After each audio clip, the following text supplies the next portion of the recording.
Halo teman-teman semua, balik lagi bersama saya Yorda. Kali ini saya akan menjelaskan terkait gimana sih cara untuk menggabungkan antara splash screen dan juga dashboard atau halaman home gitu kan. Teman-teman pasti semuanya sudah pada penasaran kan ya. Tapi sebelum masuk ke videonya, saya ingin disclaimer lebih awal terkait mohon maaf apabila mungkin nanti di dalam video yang akan saya paparkan ini terdapat mungkin setidaknya ada noise yang akan membuat kalian terganggu. Jadi mohon maaf, saya minta maaf terlebih dahulu. Oke, tanpa basa-basi kita langsung saja masuk ke videonya.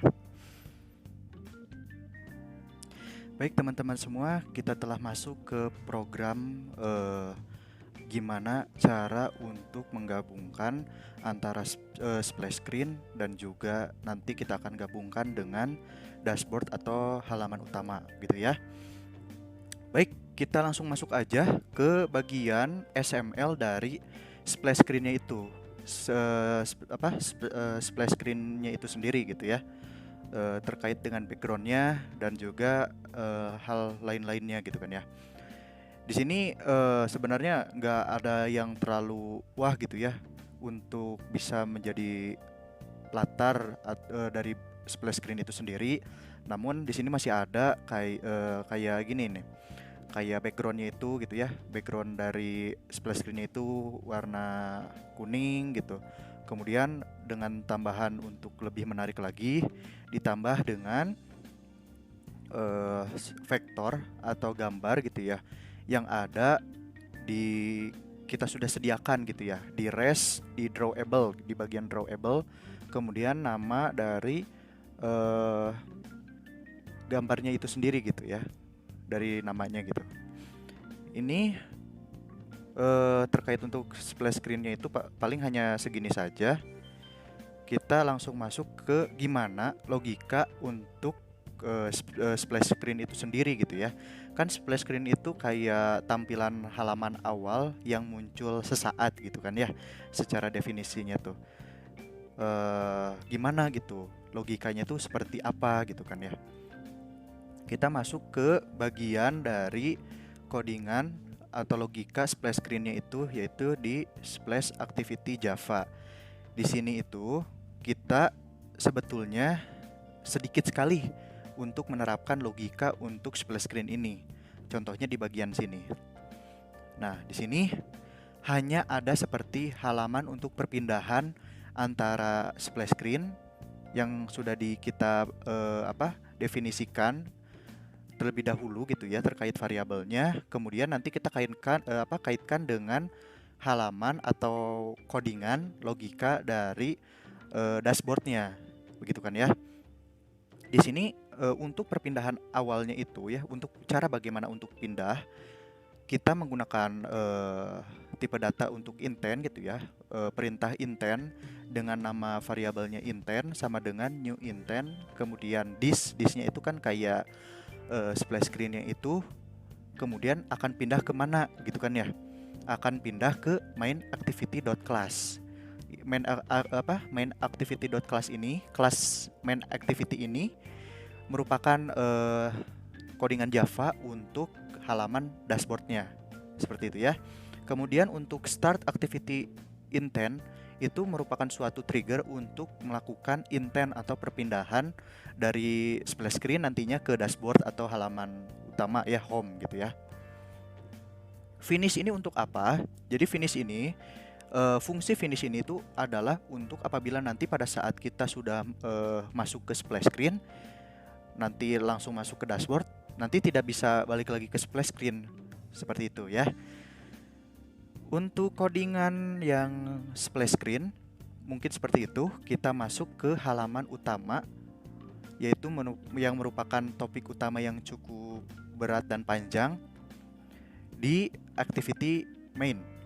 Ini merupakan halaman untuk dashboardnya nanti, seperti itu ya.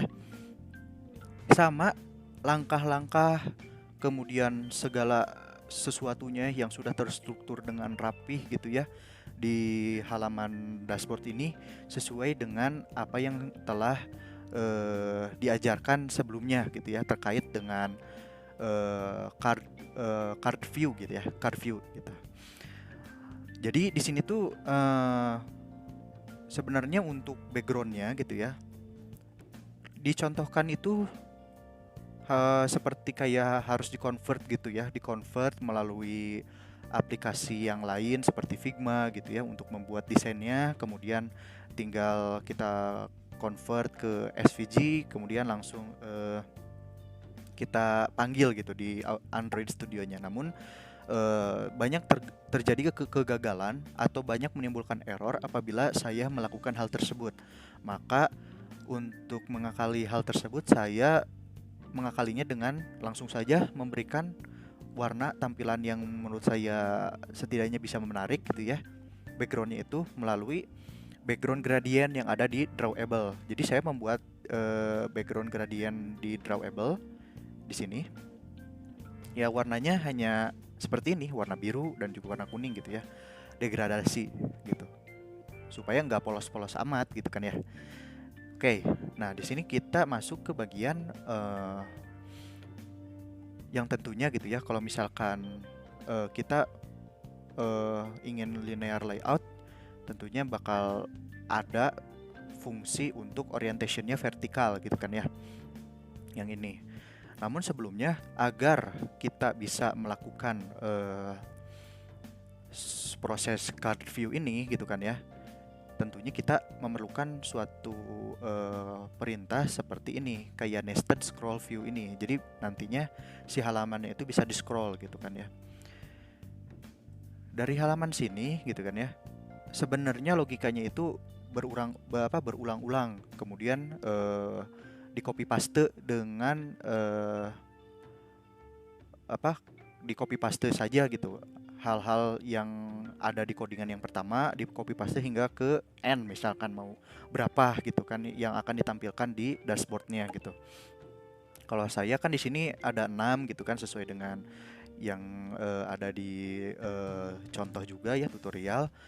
Jadi akan ada 6 codingan yang sama terkait dengan ininya, Android card view-nya gitu kan ya. Hampir sama semuanya, sesuai dengan sesuai dengan yang dicontohkan berdasarkan tutorial. Jadi mungkin yang bedanya itu adalah terkait dengan temanya. Tema yang dibawakan dalam tutorial itu kan terkait dengan sosial media.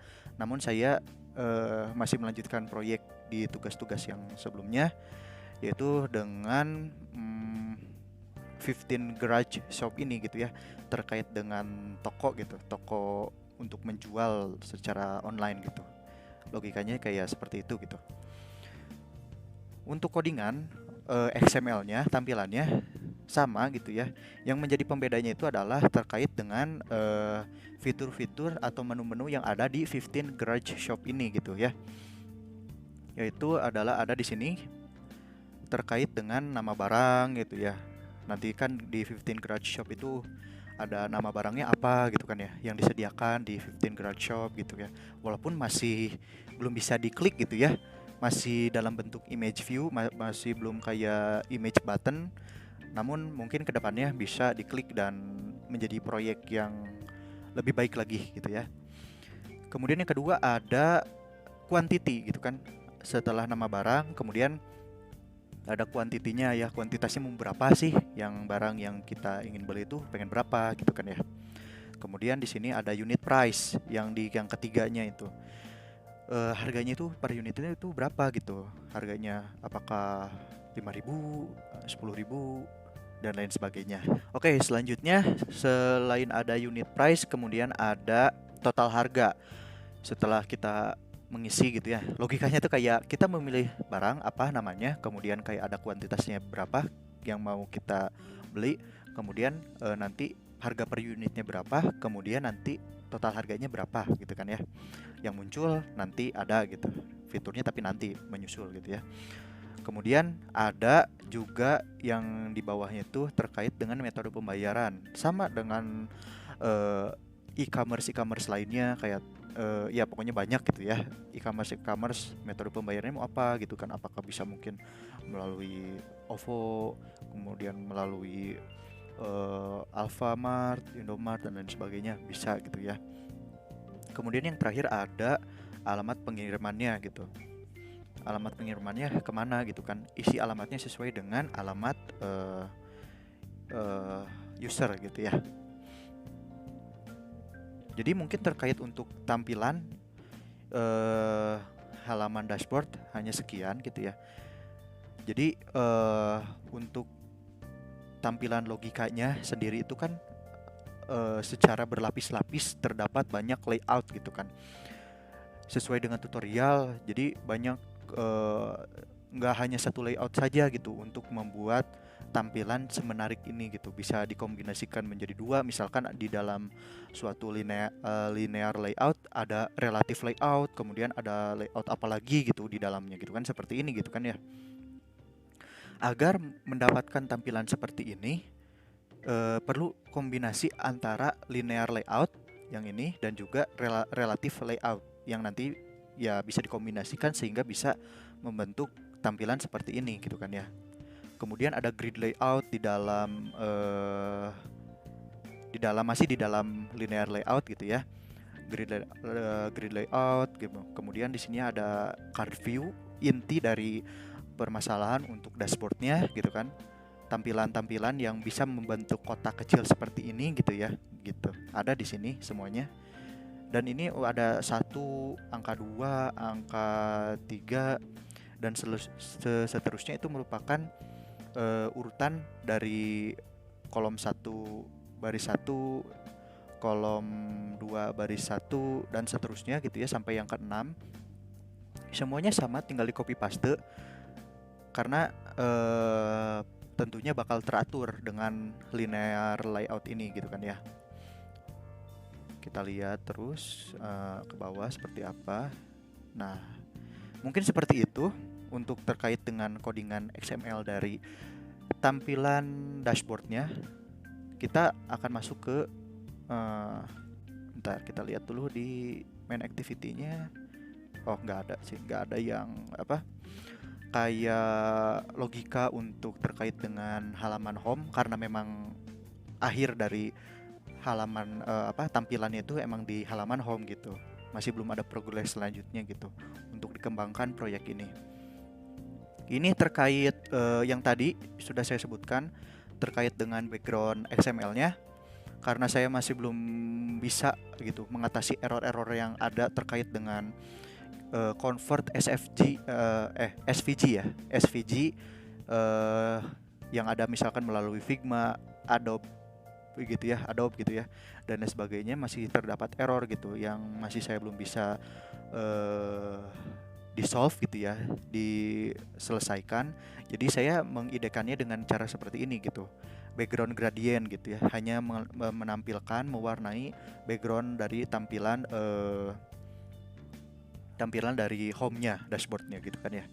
Kemudian untuk bisa memanggil atau untuk bisa melakukan proses card view ini yang menjadi inti, kita tentunya di dalam build Gradle yang di modulnya ya, yang di sini kita perlu mengetikkan implementation Android X.cardView .2 card view .2 1.0.0 gitu, agar nanti card view-nya bisa dipanggil di sini. Nah, misalkan contoh yang di bagian ke-6 aja ya, di kotak yang ke-6. Nah, nanti Android card view widget card view-nya bisa dipanggil gitu, nggak terjadi error gitu. Tadi kan di build Gradle yang di bagian modulnya. Yang terakhir ini mungkin yang menurut saya paling penting gitu ya, karena di Android Manifest ini kita itu harus memposisikan bagian splash screen terlebih dahulu untuk muncul pada saat kita nge-run aplikasinya gitu kan. Jadi nanti yang pertama kali muncul itu adalah splash screen, kemudian nanti secara otomatis langsung masuk ke bagian home atau dashboard. Itu bagaimana sih gitu kan ya, caranya gimana gitu. Yang pertama, nanti kan pada saat di activity ini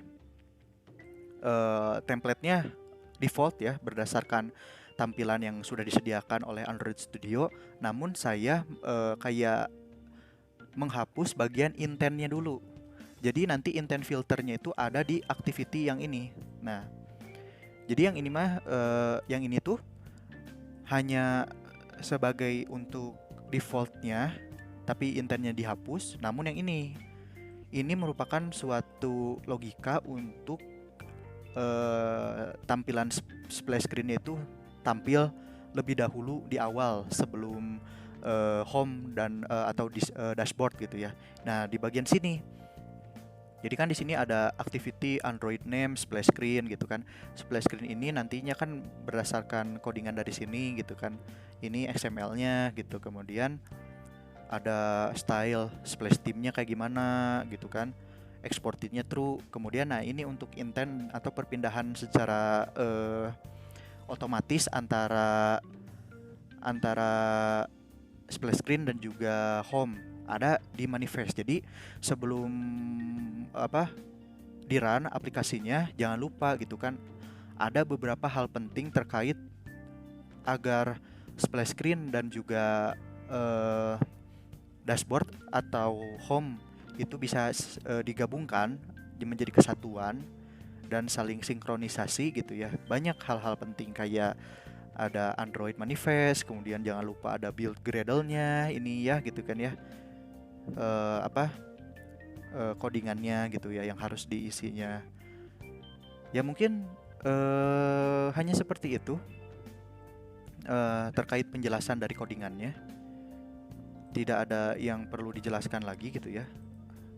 Hampir semuanya sudah saya jelaskan. Kita coba saja run apakah memang berhasil gitu ya aplikasi yang saya buat terkait dengan penerapan card view gitu ya. Card view untuk tutorial yang kedua, splash screen untuk yang tutorial pertama. Kita coba ya.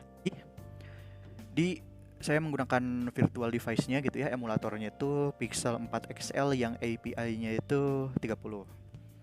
Mudah-mudahan bisa jalan ya untuk kali ini.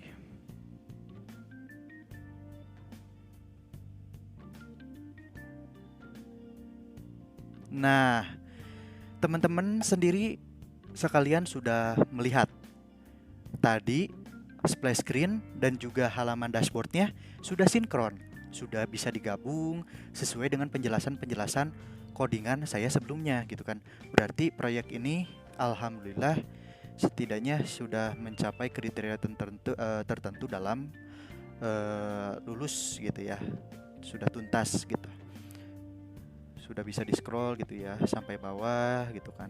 Ini nama barang, kuantitasnya, kemudian ini tuh tadi tuh unit price, kemudian ada totalnya berapa, kemudian nanti di sini ada metode pembayaran dan juga alamat pengirimannya gimana gitu kan ya. Gini seperti ini. Tadi sudah teman-teman juga sudah lihat gitu. Jadi yang muncul pertama itu sesuai dengan Android manifest tadi, kita tampilkan dulu halaman dari splash screen-nya, kemudian secara otomatis langsung masuk ke ini, ke halaman dashboard ini dari 15 Garage Shop gitu. Berarti sudah bisa sinkron ya. Demikian pemaparan video kali ini terkait bagaimana cara kita untuk menggabungkan antara splash screen dan juga halaman dashboard atau home gitu kan ya. Rupanya tadi berdasarkan percobaan, eksperimen, rupanya telah berhasil. Oke, kita tutup saja video kali ini. Mohon maaf apabila terdapat kekurangan. Tentunya pasti akan ada terdapat kekurangan. Saya juga masih belajar terkait dengan penyampaiannya, cara ngodingnya, hasil yang diharapkannya gitu ya. Mungkin masih belum 100% baik, namun akan tetap saya usahakan yang terbaik. Oke, saya Yorda Adnan pamit undur diri dan see you guys di next video.